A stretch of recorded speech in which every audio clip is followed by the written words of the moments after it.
Assalamualaikum warahmatullahi wabarakatuh. Bagaimana kabarnya anak-anak hari ini? Baik ya. Alhamdulillah bertemu lagi dengan Bu Tami hari ini. Sebelum belajar, marilah kita berdoa bersama. Semoga diberikan kemudahan dan kelancaran. Bismillahirrahmanirrahim. Rabbi zidni ilman nafi'a warzuqni fahma. Amin ya rabbal alamin. Anak-anak, hari ini kita akan belajar materi IPA kelas 6, tema 2, subtema 2, penyesuaian diri hewan dengan lingkungan.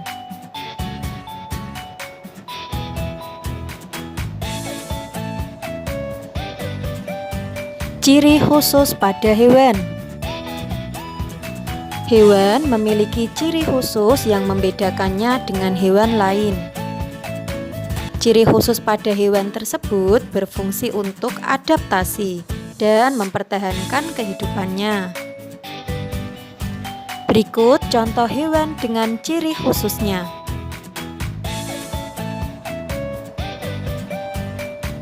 Yang pertama, bebek. Anak-anak silakan perhatikan LKS halaman 40 ya, sambil nanti bisa digarisbawahi. Bebek termasuk salah satu jenis unggas. Ciri-ciri khusus yang dimiliki bebek antara lain, paruhnya agak panjang dan lebar pada bagian ujung. Hal ini berfungsi untuk mencari makan di tempat yang berlumpur dan berair. Yang kedua, kaki bebek memiliki selaput. Fungsinya untuk membantu ketika berenang, memudahkan ketika berjalan di tanah yang berlumpur. Ciri yang ketiga adalah memiliki lapisan minyak pada bulu. Lapisan minyak ini berfungsi supaya tubuhnya tidak basah jika terkena air, sehingga airnya akan mudah terlepas. Yang kedua adalah kelelawar. Silakan diperhatikan LKS halaman 41. Kelelawar merupakan mamalia yang dapat terbang. Kelelawar keluar dan mencari makan pada malam hari. Oleh sebab itu, kelelawar memiliki sistem sonar untuk terbang dengan arah yang benar di malam hari. Selain itu, kelelawar juga memiliki kemampuan ekolokasi, yaitu kemampuan mengetahui lingkungannya menggunakan sistem sonar. Selain itu, kelelawar memiliki ciri-ciri, yaitu ibu jarinya yang mirip cakar pada sayap yang berfungsi untuk mendaki di bebatuan atau pepohonan. Yang ketiga, hewan cicak. Kaki cicak memiliki bagian yang menonjol berbentuk garis yang berfungsi sebagai alat perekat sehingga tidak jatuh ketika merayap di dinding. Lidah yang panjang dan lengket berfungsi untuk menangkap mangsanya. Yang keempat adalah unta.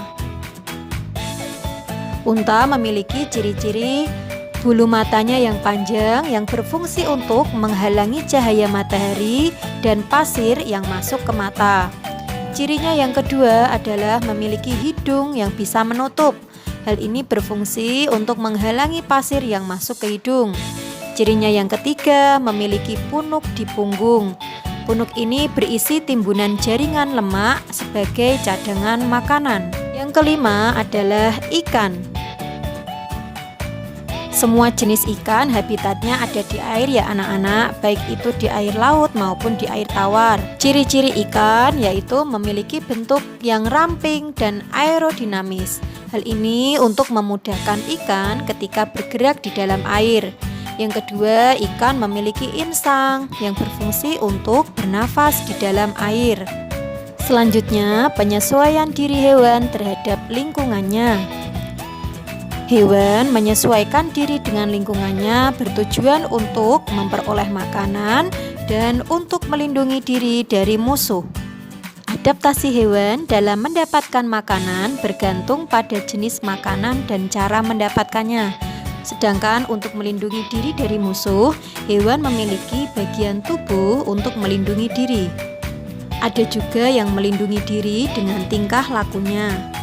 Yang pertama, penyesuaian hewan untuk memperoleh makanan. Penyesuaian diri hewan dalam memperoleh makanan berbeda-beda bergantung pada jenis makanan dan cara memperolehnya. Yang pertama tergantung pada bentuk paruh, yang kedua tergantung pada bentuk kaki, yang ketiga tergantung pada bentuk mulut, dan yang keempat tergantung pada struktur gigi. Selanjutnya, macam-macam bentuk paruh. Anak-anak silakan diperhatikan LKS halaman 43. Ada beberapa nama hewan dengan bentuk paruhnya dan fungsinya. Yang pertama ada burung pipit, memiliki bentuk paruh yang pendek, kuat, dan tajam. Fungsinya untuk menghancurkan biji-bijian.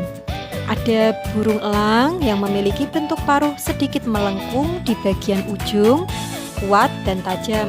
Fungsinya untuk mengoyak daging. Yang ketiga ada burung pelatuk. Bentuk paruhnya panjang dan runcing. Fungsinya untuk mencari serangga yang sembunyi di kulit pohon. Ada juga burung pelikan. Bentuk paruhnya panjang dan berkantung. Fungsinya untuk mempermudah burung untuk menangkap ikan dalam air. Yang terakhir ada burung kolibri, memiliki bentuk paruh yang kecil, panjang, dan runcing. Fungsinya untuk memudahkan burung menghisap madu pada bunga. Selanjutnya, macam-macam bentuk kaki. Silakan perhatikan LKS halaman 44. Ada bentuk kaki burung kakak tua yang berfungsi untuk memanjat dan memegang makanan. Ada juga bentuk kaki ayam untuk mengais makanan dalam tanah. Ada juga bentuk kaki burung elang yang berfungsi untuk mencengkeram mangsanya. Kaki burung pipit berfungsi untuk bertengger. Ada juga kaki bebek yang berfungsi untuk berenang. Dan ada juga kaki burung pelatuk untuk memanjat. Silakan bisa diperhatikan bentuk kaki yang berbeda-beda dengan fungsinya yang berbeda-beda. Selanjutnya, macam-macam bentuk mulut. Perbedaan mulut yang sangat jelas terlihat pada serangga. Bentuk mulut serangga dibedakan menjadi 3. Yang pertama, mulut pengisap. Ada pada kupu-kupu yang berfungsi untuk mengisap madu. Yang kedua, mulut penusuk dan pengisap. Ada pada nyamuk yang berfungsi untuk menusuk kulit manusia atau hewan. Yang ketiga, mulut penggigit dan pengunyah. Ada pada belalang yang berfungsi untuk mengunyah makanan. Selanjutnya, struktur gigi. Yang pertama, hewan herbivora atau pemakan tumbuhan. Memiliki gigi seri dan geraham yang berfungsi untuk mengunyah makanan. Yang kedua, hewan karnivora atau pemakan daging. Memiliki gigi taring yang berfungsi untuk mengoyak makanan.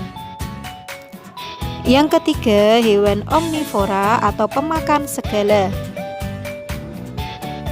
Yang ketiga, hewan omnivora atau pemakan segala. Memiliki gigi seri, taring, dan geraham karena jenis makanannya beragam. Selanjutnya, penyesuaian hewan untuk melindungi diri dari musuhnya. Berikut ada beberapa hewan dengan cara melindungi dirinya. Yang pertama, belalang sembah. Belalang sembah akan berkamuflase atau menyesuaikan warna dan bentuk tubuh dengan lingkungannya. Yang kedua, bunglon. Bunglon melakukan mimikri atau menyesuaikan warna tubuh dengan lingkungannya. Yang ketiga, cicak. Cicak akan melakukan autotomi atau memutuskan ekor. Yang keempat ada terenggiling. Terenggiling akan menggulungkan tubuhnya sehingga menjadi bentuk spiral untuk melindungi diri dari musuh. Yang kelima, cumi-cumi. Cumi-cumi akan mengeluarkan cairan hitam seperti tinta. Terakhir ada kalajengking. Kalajengking akan mengeluarkan sengat beracun yang akan melukai musuhnya. Demikianlah anak-anak pembelajaran hari ini. Untuk materi subtema 3 kita lanjutkan di pembelajaran selanjutnya. Jangan lupa dipelajari lagi ya materinya ya. Sekian dari Bu Guru, terima kasih. Mohon maaf jika ada kekurangan. Wassalamualaikum warahmatullahi wabarakatuh.